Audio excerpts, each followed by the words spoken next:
And we're recording. Hi, Stephen. Hey, good morning. How are you? Good. We're going to try to redo this. We got 50 minutes, so we got to move fast. But I think we should talk about what's going on in August of 2024 with AI. There's a lot going on. There is a lot of movement, a lot of conversation, and some disagreement too. Oh my God, it's crazy. Um, I should just comment. Some of these slides are a little out of date. They were done at the end of June, and July rolled by. But the general shape of what we're going to talk about is clear, and we'll probably do some light updates on the slide. So for everyone who hasn't kept up with us, we've been doing this since June of last year, and we do a regular predictions and what happened over the last period. And my new co-host is Stephen Gottlieb. Hello, Stephen. Hello, hello. How are you doing, Steve? But I'm good. I'm good. Dion is off busy doing things. Paul is in Egypt. People are everywhere. So, but hopefully, Stephen and I will be part of the regular crew going forward. We're the only ones maybe really working in August. Yeah, we're crazy. So let me just talk about what's going on. And I just want to tell you that this is all from our little company called Total Neural Enterprises. And we have what we call the Diamond Team, which is looking at the state of the art. We build applications, we build systems for AI. And everyone listening to this is part of what we call the AI Hub, which is how we communicate all these great things with all our friends. So you're getting it straight from the horse's mouth, if you will. So just so you know, this is part of a series. We have a YouTube channel, of course. We also have a private WhatsApp group, but there's histories and intuitions that come before this, which just, if you know nothing about AI, just give you some ideas. This is really about developments that have just happened. And Stephen, it feels like every day there's another thing happening. Every day. Every day. And then some predictions about what's going to happen over, I used to say a year. Now I'm sort of like 3 months. So first, an apology. It's really hard to keep up in this technology blizzard. Not only is there a lot going on in the tech world, but the business world is changing like crazy. So I think the big thing is, I should probably comment on this. There are a lot of papers coming out. So there were over 11,000 papers actually back in July of last year shipping. And so we're just trying to keep track of all this stuff. And you can see this is the history of papers published per year since 2004. It's quite a crazy blizzard. Now, most of these are junk, Stephen, but it's nice to know that we're doing this so you don't have to. Correct. So remember when we first showed this slide, the AI disappointment slide? Seems like the press is talking about this a lot now. We've seen a couple articles about how people are disappointed in this. Kind of the usual thing. You and I have been in the industry a long time, don't you think? I do, and um, I think that there's clearly confusion, and there may be um, a conflict about expectations and time horizons. Yeah. Um, I think your characterization of a technology blizzard is right on. I think before there is true accepted transformation, it is a blizzard, and this is not something that we're gonna realize fully in weeks, months, or even a couple years. Yeah. Oh, Um, yeah. and, Absolutely. and so, we're looking decades till we see the full impact of what we're experiencing now. Yeah, yeah. Decades would be generous. But I think that it is true that there's a lot of hype. This is the Gartner curve from last year, and generative AI is at the top. And this is the normal curve, and hopefully we can help people flatten the curve out a little bit. That's the Mhm. main idea of this podcast and this call. So let's talk about what's in store for, not 10 years, maybe a year, maybe a month, maybe just a week, because things keep changing. So I think in a nutshell, we've seen four trends. The first is uh, these large language models, just the refinement is on steroids, right? Most of the proprietary models are now up at the GPT-4 level, like OpenAI. So there's been a tremendous compression of things. And the open source models, like Llama 3 400B, which just shipped last month, those are huge, right? Because it means open source models are within 5% of proprietary. And I think the big news from the Apple Developers Conference and the Microsoft AI PC thing is it's no longer a dream to have these things running on desktop and mobile devices. So for the first time, you can actually imagine with things like Apple Intelligence that you can have client-only AI. You don't need gigantic NVIDIA processors. Don't you think that's a huge deal?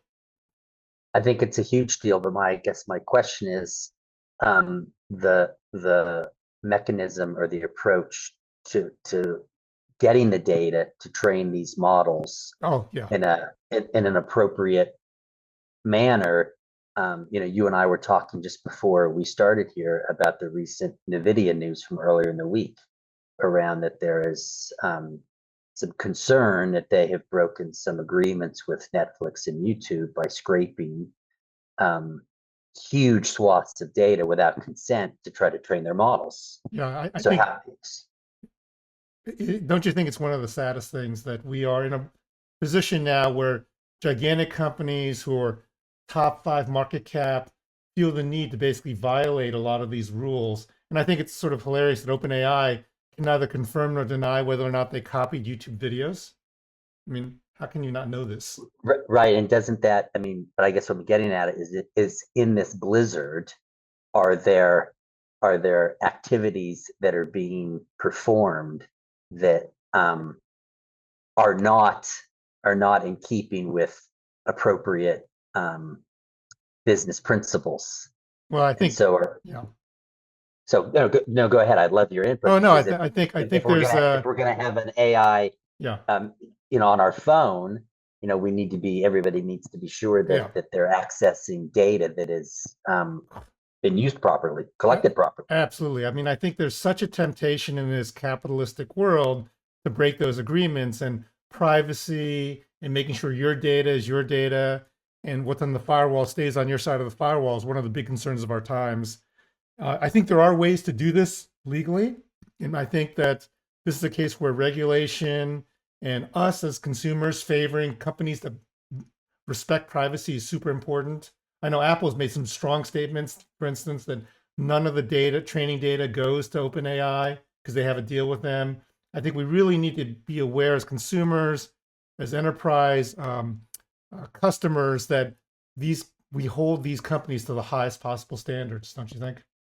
Totally, and I assume, I assume as we get through these slides, so much of this is about education, but part of the pace um, requires a certain kind of education, and that can also slow down um, people's understanding and true acceptance Oh, because they're learning something new is on the fly.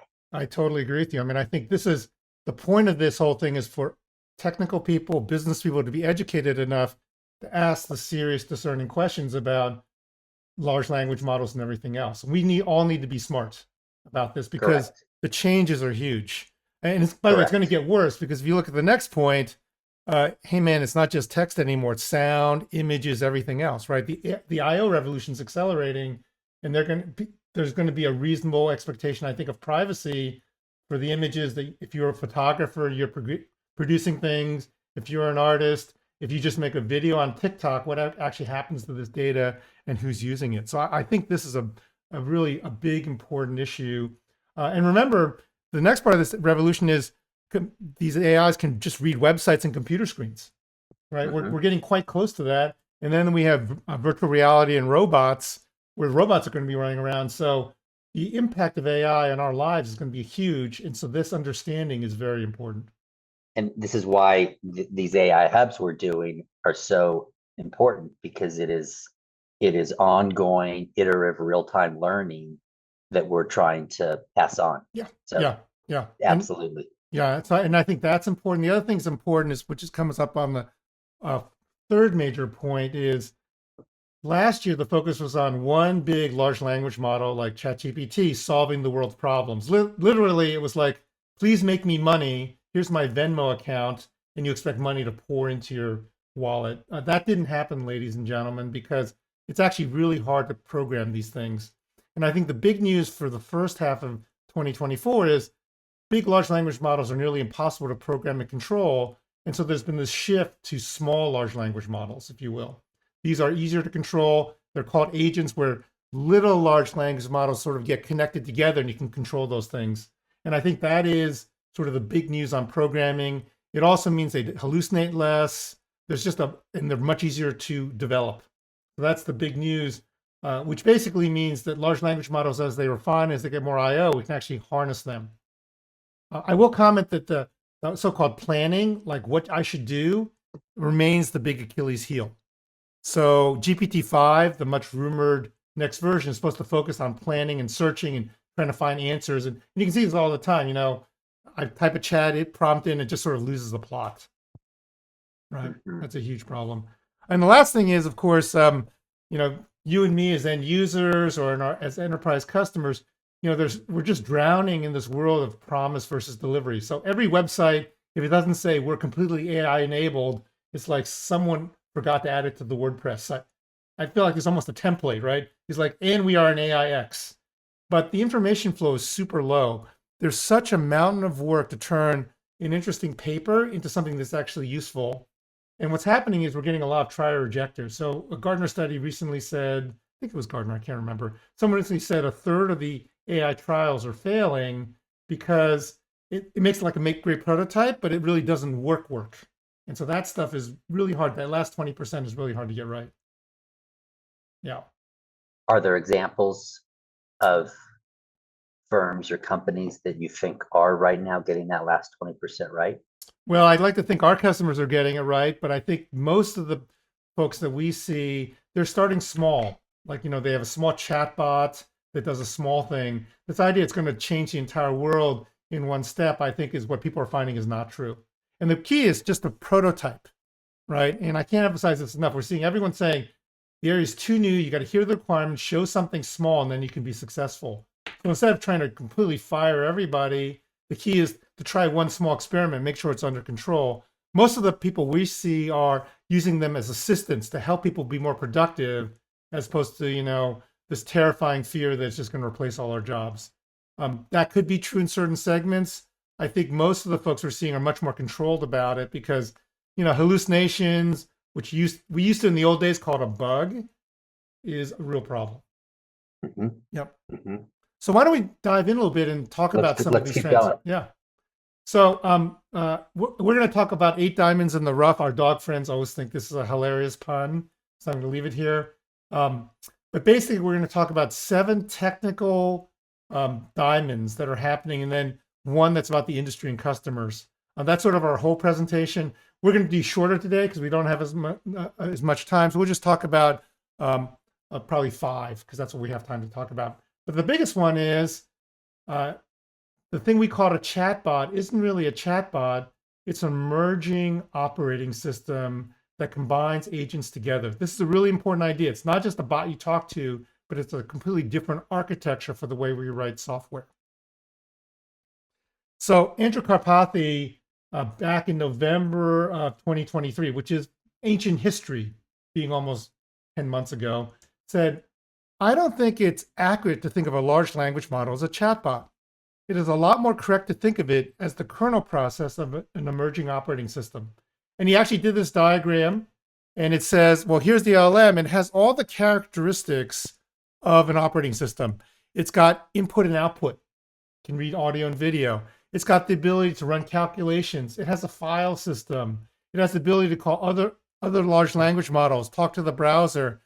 This whole thing is a lot of different functions. It's not just taking text in and text out. And so when you think about what's emerging, the second thing that's emerging, which just happened in March of 2024, is even when you take that operating system, it's not controllable enough. And Andrew Ng, who's one of the revered, also from Stanford, great thinkers in this, said, we mostly use large language models in zero-shot mode. This is akin to asking someone to compose an essay from start to finish, typing straight through with no spacing allowed and expecting a high-quality result. How can you possibly expect that to work? And then he did a picture talking about an architecture, which he called communicative agents for software development. I'm not saying that's a good term, but that's what he used. And he just points out that you can also think about the way companies are organized. There's a CEO who's got a job. There's an assistant. There's CTOs. There's CEOs. And they have this conversation to actually get to a final result. And this is, I think, a much better way to think about how to build models, which is each of these small large language models has a specialization. One understands technology, the other understands products. And you keep going from a high level to a medium level to testing to documenting. And so you basically have the same kind of flow that you would have in a company. And he calls this the agentic workflow. So all of this boils down to a different way to think about the way you build things. Jensen Huang. Sorry. Let me just ask a question. Is this akin to rethinking that we're not building apps or specific products, but this AI effort is building really a full platform operating system of which you can snap on top? Absolutely. Exactly what an enterprise organization needs. Yeah, you can think of these more like building blocks, like traditional software, as opposed to one mumbo jumbo thing. And in fact, Jensen Huang just in July said Microsoft created a revolution by packaging all that software up. We need a packaging for the AI factory. And he talks about their model for having a standard AI model you can just download to your PC and connect to other large applications. So people are already thinking about taking those agents and packaging them up. Now, of course, with NVIDIA, these agents only run on CUDA in their system. And some people may find that limiting, but you can see where everyone's headed. And I think the biggest thing for everyone listening to this is, how do you want to participate in this world? How do you want to build modules, also known as agents? How do you want to package those things up for reuse? So the other way to look at it is just as a computer techie. In 2023, the AI architecture was what you might want to call, it's just magic, right? So you chat to a gigantic thing called GPT-4. It reads text. It produces output. Pretty simple, right? It's just this gigantic black box. You might write a little code in LangChain. You might have some prompts. You just use Azure. I wish this could have worked, Stephen. This would be so great. No work at all. You just type a few words in and you mint money. I'm sorry to report that it's going to be a little harder than that. So this is one way to think about the new architecture, which is instead of one thing, you have to create a lot of these little agents, these reusable modules.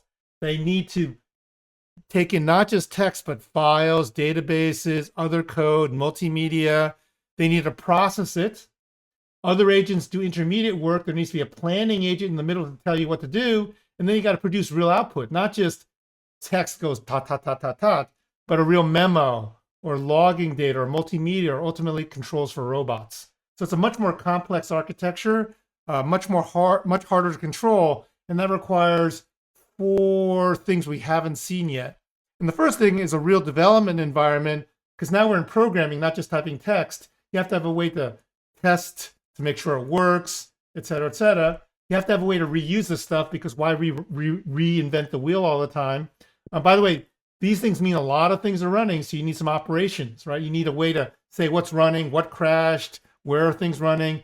And then finally, let's face it, just typing into a chatbot is not a user interface, right? You're going to need a way to talk to it. You're going to need a way to write applications and so forth. So pretty complicated, don't you think, what we really have to build? Absolutely. Yeah. And so absolutely. I mean, people, we're learning and building on the fly. Yeah, exactly. And just it's not a commercial, but just a comment. This is what's been driving up us at Total Neural Enterprises at Teeny.ai. What's the right dev environment? What's the right reuse model? E.g., what's the right library? What's the right distributed kernel to run these things? And how do you build a flexible user interface that an LLM can directly control? Those are all important modules that I think will be very important to stitch together and make work together. So enterprises can make a total neural engine for their business. Totally understand. So that I think is the overall thing. Let's talk about the central thing, which is what are these LLMs? And I would just say, eureka, it's raining large language models, man. We thought there was just one, and now there's a lot. So I can't emphasize what an explosion this is. This is an eye chart. You can look at it on the YouTube thing. These are the announcements, the big 2023 announcements. In the first half alone, these were just some of the major announcements. And you can see the volume is just doubling. In fact, certain weeks, there were actually 2 to 3 major announcements every week of major large language models. And this evolutionary tree, which started simply in 2028, has gone totally crazy. So we're up here on the upper right, and literally there's a new model happening every week. that is a contender for a large language model you might want to use in your company? Just look at this, Stephen. This is And crazy, isn't it? I know. It makes me wonder, like, are we ever going to run out of data to pull from? Yeah, well, the forecast is we're going to run out of data in 2 years, and the real answer is going to be there's all this information that lives behind the firewall, things that are not on the public internet. That's where the gold mine is. We don't want, anyone to get access to your data. So I think there's a real opportunity for every company to take their private data, create their own large language models based on these, and really become everyone has a chance to become an AI monster. I think that's a huge opportunity for everyone, don't you think?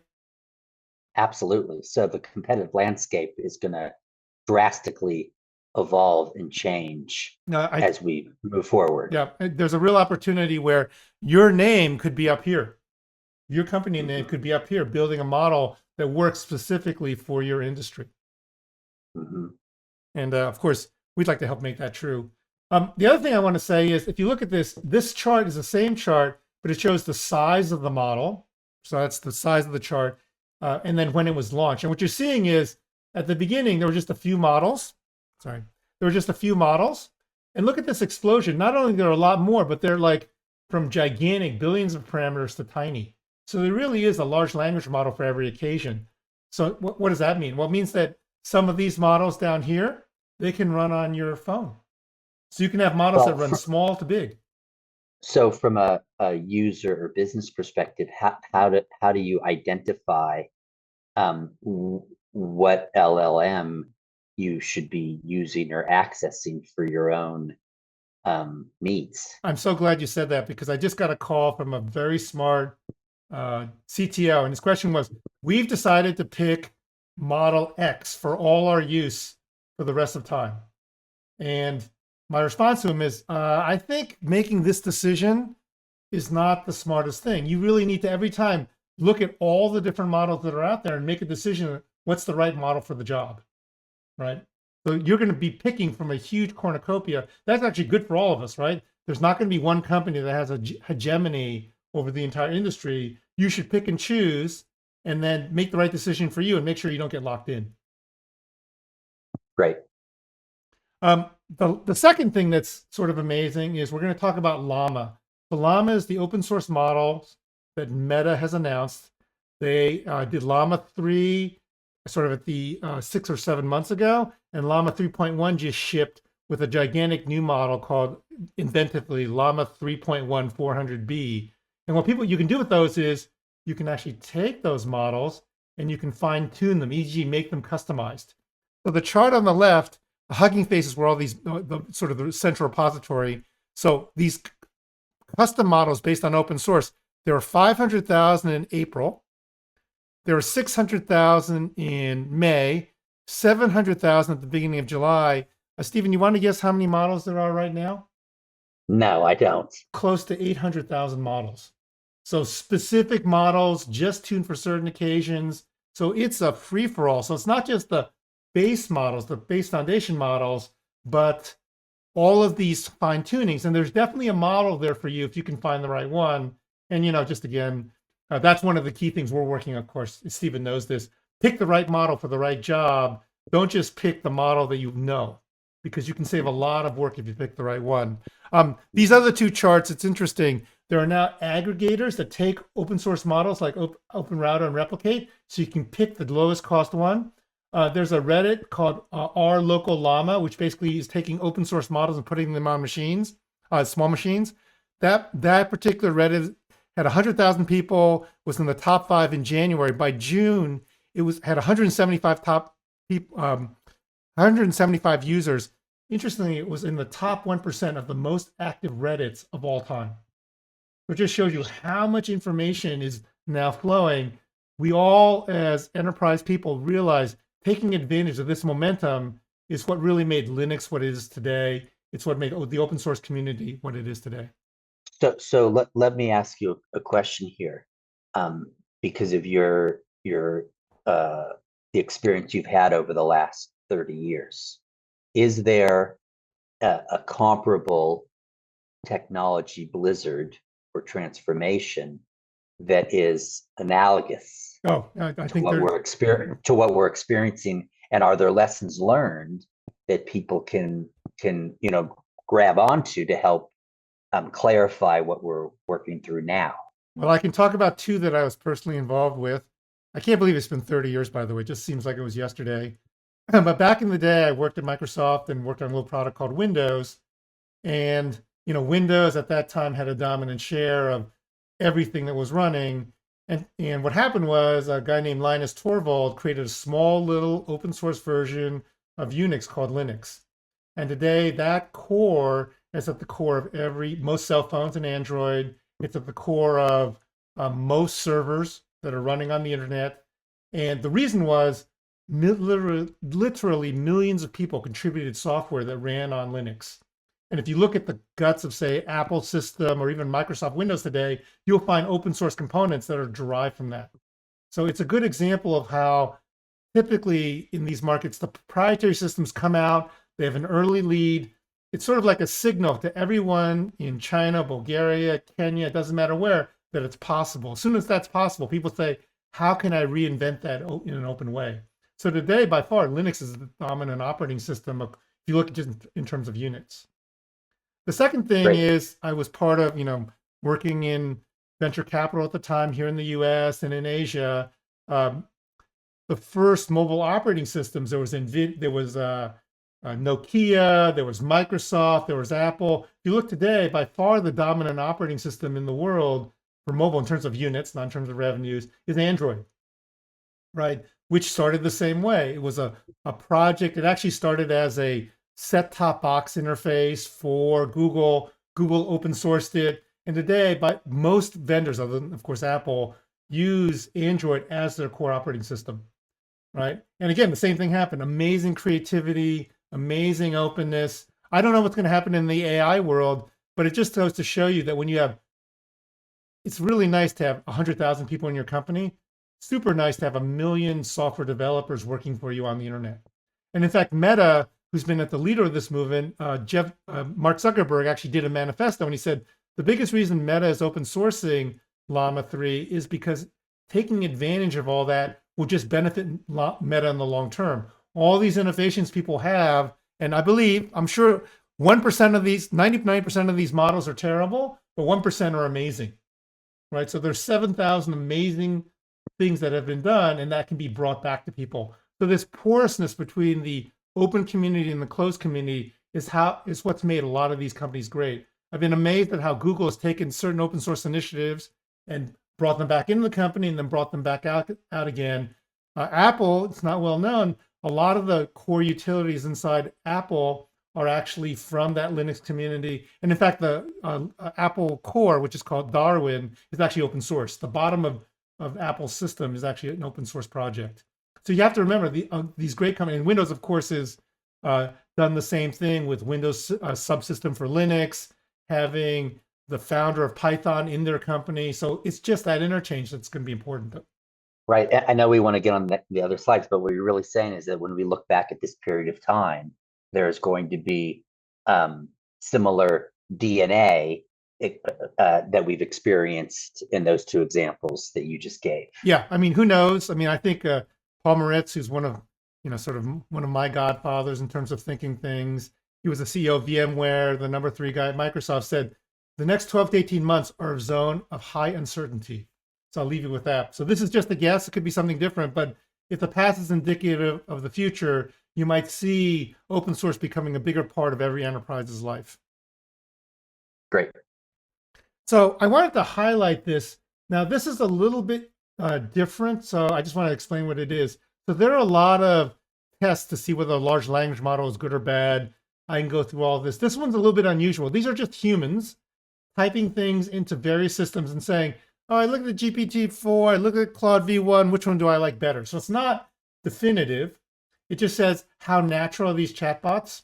There are a lot of these standard types of tests. But one of the things I like about this test, which is done by lmsys.org, is that you can't game it. It's just random humans typing things. So it gives you the non-game view. Not to say people are gaming things, but if you have a fixed benchmark like MT bench, awful tempting to tune your model to do well on it. So this is sort of the open thing. Now, what this shows is back in June of 2023, this uses a chess rating system. So if you've ever played chess before, there's a rating, everyone gets one. It was done by Professor Elo, who invented it. And what it means is, this is GPT-4 at the time had a 1200 rating. It means that if you're 100 points lower, right? So if you're at 1111, GPT-4 will beat you 64% of the time. It's not always going to beat you. In fact, a third of the time, that poor model will actually win. So it just gives you a sense of how close these things are. And what you see looking back a year ago, the only models that were within close to GPT-4 were the private ones. Anthropic made Claude V1, there's Claude V1 Instant and GPT-3.5 Turbo. So essentially only two companies in the world were able to keep up with OpenAI. The nearest open source one was something like Kuna 33B at 1196, right? So it just goes to show that back a year ago, the prediction was, man, no one's going to be able to keep up. So let's just fast forward 1 year and see where we are. So this is June 2024. These numbers have actually shifted a little bit. So for instance, the thing that's called a Gemini 1.5 Pro is actually leading. So it's the best model. But it shows that GPT-4 Omni, GPT-4o, is at 1287. But look at all the models that are within 100 points. Isn't that incredible? So it went from only two companies being within the top 100 to all top 20 models being in fighting range of GPT. So we have choice and we have competition. And that's the best thing for all of us, right? Because what it means is that you have a lot more to choose from in these base models. I'd also want to point out that these models are much more efficient. So one of the models here is Llama 370B. That's only 70 billion parameters. We don't know what GPT-4o is. The speculation is probably between 500 million and 1.3 trillion parameters, but that's a much bigger model than Llama 370B. By the way, Llama 370B you can actually run on a big laptop. So it's a huge change to have some that could run on a laptop, be competitive. I'd also note it is a global phenomena. So 4 of these top models are actually from China. So you have to just be aware that there's a global competitive thing happening as well. So Quen Max is from China, Yi is from China. So this competition has definitely become democratized. There's more to it than that, though, because there are just huge differences in performance. So remember, GPT-4o is that leading model. By the way, these prices were as of June. The price of GPT-4 has been collapsing because there's been such competitiveness. And you wonder why? Well, it's pretty obvious. Remember that pretty good model, Llama 370B? It's 64 cents, right? So if you take 64 cents per million tokens in, 64 cents per million tokens out, pretty hard to maintain a $15 per million tokens thing when something that's pretty decent is 200 times cheaper, don't you think? So that's good for everybody. It means that open source is keeping these models honest, right? And we really want that because this kind of performance difference is huge. So just to give you the overall difference between the top and the bottom, and these models are all within that 100 points, there's a 71x difference in the June pricing, 204 times difference in output. By the way, small models run faster. So latency-wise, the time to wait is 4 times less for these models, and they run 4 times faster. So these things are huge differences if you're trying to build something. The chart, by the way, below shows actual latencies for OpenAI. And, you know, these things differ, right? There are differences in performance and speed because it's running a big model in the cloud. I'll just do one techie thing for a second, Stephen. This is because these large models, they're heavily dependent on something called batch size. So think of it this way. To run a query, to run Stephen's great query through, it has to wait for 127 other queries, and then it pushes it in through, right? Because it would be very inefficient to just run Stephen's favorite query in one at a time. So you're waiting for these buses to kind of get through. So a lot of these variances could be as simple as, I just ran out of GPU storage space. By the way, the rumor is OpenAI has 300,000 NVIDIA H100s serving us, but you can still run out. Or it could be just that the bus is empty and is just waiting for the next guy to get on. Because performance varies in these cloud models. These models that run on your laptop, like you don't have that problem, right? You know, Stephen, you're the lord and master of your laptop. It's ready there waiting for you. So you got to remember that. And so We see this all the time on websites. I was just on a website that should remain nameless, and it said, "We're too busy for users."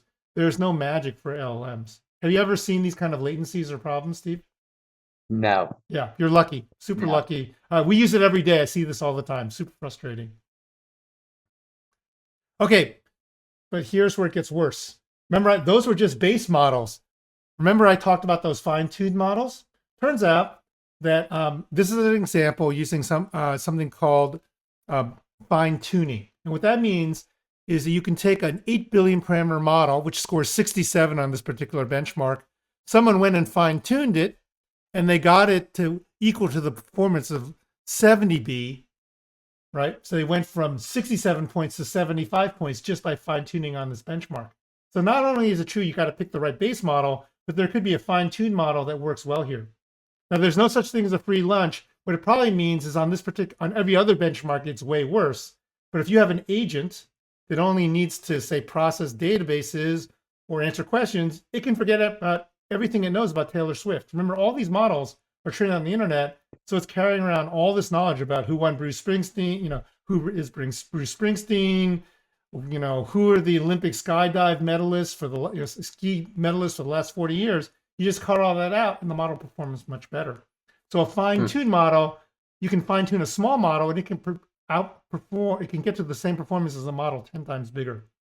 So that's it's, another it's a variable. form of editing and refinement. Yeah, I think about it. Yeah, exactly. I mean, it's sort of like my brain is only filled with facts about spreadsheets. Right. Yeah. Right. Yeah. And of course, getting through this is pretty hard. The other thing that's interesting is just remember a fine-tuned model. If you have a fine-tuned model, a lot of times you don't need GPT-4. So this is a real-world example from one of our customers, and we ran the same query through GPT-4 Turbo and through Llama 370B. And I'm not going to take you through this whole thing, but our conclusion is actually Llama 370B has the better answer, right? And it's a very detailed thing about actions in the code industry and so forth. But if you were to read through this thing, our business analyst said, I like the Llama 370B thing better than GPT-4 because it's been fine-tuned, right? So this is a real-world example where with the right planning and the right agents, 70B is perfectly acceptable. It's 100x cheaper to run and it's 4x faster. By the way, there's a model called Llama 3 Mini 4B, which is a great name. It's a Microsoft model that actually can run on phones. And our early testing shows that its results on this are perfectly acceptable, showing that you can really tune these things up to get great performance. And it doesn't take much time. By the way, the model tuning we did here was about 15 minutes on a GPU just to tune it up. So it's not like it's a huge task, just a little work and you can really get great performance. Make sense? Yeah. Yes. Yeah. So, and here it is. So this is the race to on-device and what we call ordinary server LLM. So Apple has got something called OpenELM, Apple Intelligence. What they're basically doing is running 1 in 3 billion parameter models and smaller on the next generation iPhone 16s. This example on the right was actually run on an M2 MacBook Air with 8 gigabytes. So this is a 3-year-old machine and it's running that same calculation as before. And I'm not going to take you through it, but this result is perfectly fine. Right. So what that says is we can take this model, it just runs on a laptop from 3 years ago. Implication is Microsoft is right there. They've got an initiative called AI PC, which basically means you're going to see ordinary PCs that can perform just like this, that'll be available for ordinary humans sometime probably in the next 6 to 12 months. They've been announced now and they're shipping soon. And Gemini Nano is already deploying onto Google Android machines. Since this slide sheet was done in June, Google's also deploying a version of Gemini, which is their system, on Nest thermometers. Think about that, right? So in the old days where we thought it'd only be big cloud machines, man, this stuff is just going everywhere, right? The third point is a lot of these things run on the very latest NVIDIA hardware, the so-called H100s and 200s. There's a new version coming out that just got delayed a little bit called Blackwell. These are machines, by the way, that cost $25,000 per GPU, cost $250,000 for a rack, and over $1 million per full data center system. So these things are unbelievably expensive. These non-H100 systems, like I won't go through the whole specs, but an RTX 5000 costs $20,000. You can order it today from Dell and it'll be delivered in 3 days. So these are machines that are completely ordinary, don't require you to know Jensen Huang's email and have a meeting with them. You just get them off the shelf. Big deal for companies, don't you think? Yeah, unbelievable. Yeah. So I think that's one of the untold stories. A lot of people are saying, there'll be big companies say, I'm just going to wait for Microsoft, just like people used to wait for IBM back in the last century. But if cost is an issue or vendor independence is an issue, this is really a big deal. Okay. I'm going to get farther down and deeper in this stuff, but let's talk about large language model internals. Now, Stephen, I don't expect you to get this as a business person. This is just sort of at the high level. With the more technical people, let's talk about why these improvements are happening. It's not like just magic, right? It's not like just you made something happen. All those improvements you saw in diamond number 2 are because of the changes happening here. And I would also highly encourage people who don't understand this, look at our intuition section to get some feeling for why this is happening. So I'm just going to go through a very basic architecture and explain what's actually going on inside a large language model. And the first thing to understand is, when you get text, you don't actually get text into the system. You get something called an embedding. And an embedding is this really interesting idea, which is like the word Stephen, right? And the word rich, they don't get the letters STEVEN. They actually get a vector. It's typically 1,500 dimensions wide. So 3D is like 3. This is 1,500. I can't even imagine it. And the word rich is also 1,500 dimensions. And the key thing about embeddings is if you take the embedding for the word Paris and subtract the embedding for the word France and add the embedding for the word UK, you get the embedding for the word London. Right? Truly remarkable. And what's happening is inside the embedding for Paris is this idea of capital and the idea of the word and the idea of country somewhere in there. And so when I subtract country, all I get is capital. And when I add UK in, I get what's the capital of the UK. And so that is really the magic of these large language models, which is how these embeddings work. No one ever talks about it, but picking the right embedding is actually the key. And some people say embeddings are actually the key to what makes large language models work. And isn't the embedding an attribute of speed? Yes, it's an attribute of speed and also of the data corpus you have. So for instance, you can change the embedding so it only knows about things about your business, right? So you could theoretically take competitor 1, add a country and subtract another country, and you get all the competitive data for the second country, as an example. So that embedding thing is very important. Some people speculate, by the way, this is actually the root of all human intelligence. You think about it, when I think of Stephen, I think a lot of different things. Cool guy in Denver, smart business person, great dad. All those things are attributes of Stephen. You're just not a one-dimensional thing. No, but there's a connection, or there's a relationship to what you're saying and how our own brains work. We do our own form of embedding, right? That it is hard for us to articulate, but we do it. That's right. And I think if you were to go to our podcast about that, Yoshua Bengio, who won the Turing Prize a couple of years ago and is one of the 3 founders of AI, said, I have a speculation. This is the basis of human knowledge. That really what we're doing is storing a deep embedding. I had a chance to talk to your son, right? There are a lot of attributes, right? Smart kid at Northwestern, Stephen's son, need to find him a great job, et cetera, et cetera. And all of that is embedded in that concept of your son, right? Correct. And so that's, I think, what you have to understand, that that is where a lot of the intelligence comes from in this embedding thing. The second thing is this idea of context, which is simply put, and by the way, embeddings, we can thank Google for this. They open sourced the paper about how this works 4 or 5 years ago, and everyone's followed it. So great gratitude to the folks at Google. The context buffer is the second thing. When you type into ChatGPT, there's a limited number of things you can say. This is called context, right? And this is a classic thing. If I say, hey, Stephen, what's the third paragraph after the last one? You can probably find it. If I say, please, Stephen, read the entire Library of Congress, please tell me what's on shelf 32. I know you can do it, Stephen. I might have some trouble remembering what's on shelf 32 in the Library of Congress. And so this concept of context is how much stuff do you have to look at? Some people, in the computer business will call that RAM, what's loaded. And the concept of attention is the idea of what should I pay attention to if I'm in a large language model. So when I say book, shelf 32 in the Library of Congress, my attention should move from all those other books to just the books on that shelf, right? Just like when I say time to do a podcast, I can literally feel myself throw out all the things about I got to, what am I getting for lunch and so forth, moving to how do I get Open Broadcast Studio running? What's the Zoom call for this call and all these other things. That's what attention is. So attention is all you need. Actually, that's what a lot of these improvements have been focused on.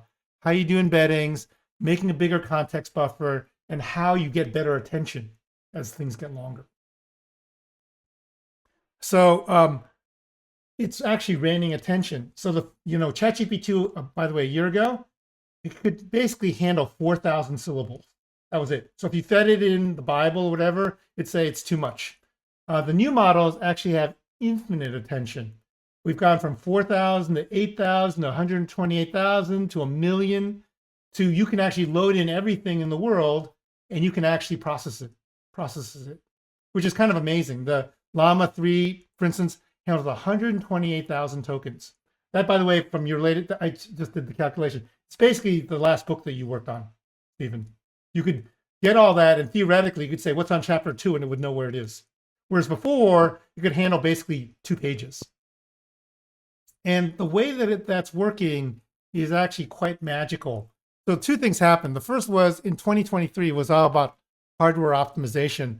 Some brilliant people, again at Stanford, figured out that the way that you looked for things in RAM was inefficient, and they basically did a bunch of magic we're not going to talk about here, but basically if you saw something previously, don't throw it back out. And this chart shows just the memory hierarchy. So GPU, it's an NVIDIA, it has something called static RAM. It's only about 20 megabytes, but it runs at 19 terabytes per second. Then it's got something called high bandwidth memory that runs at 1.5 terabytes per second. That's 10 times slower. There's 40 gigabytes of that. And the DRAM is 12.8 gigabytes per second. So if you throw something that you need to pay attention to out the DRAM, if you say every second is a tick for SRAM, you'd have to wait a year for that data to come back from DRAM. Right, think about that. Actually, it's actually about 3 years. So you got to be really careful about what you put where. And all the work in 2023, a lot of it was, where is this stuff going? And flash attention, which is the technical term, was basically a scheme for being really smart about this. And that actually resulted in massive improvements in performance. There was something called softmax that did the same thing. Paged attention was just this idea of what you page in and out. So it was all hardware based. What happened in the first quarter of 2024 was something called ROPE, which means relative position encoding using an embedding vector. I can't go through all the math. I have to tell you, Stephen, it is so elegant. What they basically do is this shows tokens from 0 to 4,000, and they basically encode a vector that says in one number about where it is in the buffer.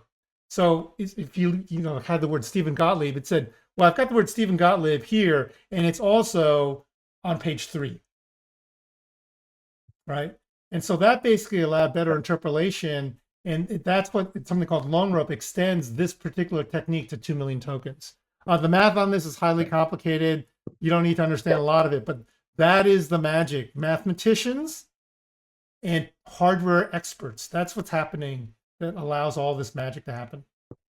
So Rich, I know we're coming up on time, and I know we have a lot more to go through. Are there certain highlights that you want to hit on here in the next few minutes? Yeah, what we'll do is we're trying to make this just an hour long. My last one's an hour and a half.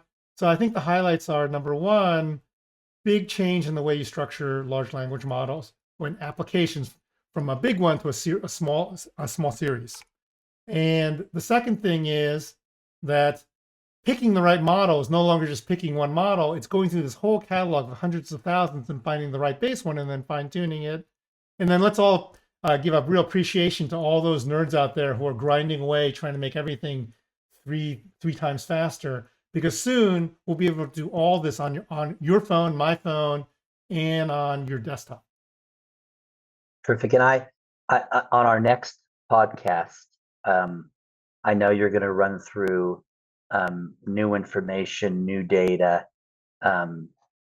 new predictions, but I think it'd be valuable to talk a bit about the role of human capital. Absolutely. We'll definitely do that. In terms of the skills that are needed to build these LLMs, but on the business side, the human capital that's needed to actually understand and deploy. Because earlier we talked about, this is all being learned and built at the same time. So I have to imagine that there are human capital issues here inherent on both sides, both the use and business side and the creation, innovation, coding, algorithm side. Yeah, I think none of us need to worry about losing our jobs. We need to think about retooling ourselves for essentially doing AI programming and implementing AI systems, but there needs to be a sea change in business thinking, in technical thinking, and in programming and operations. So no, let's make sure to cover that next time, Stephen. This has been great, by the way. I've really had a good time talking with you. It's our first time experimenting, working together. This is total live, right? No editing. We're just jamming. Yep. And it's been great. Yeah, we're gonna have a good time doing the rest of these. Great. I look forward to the next one. See you, Stephen. Thank you. Bye-bye. Bye.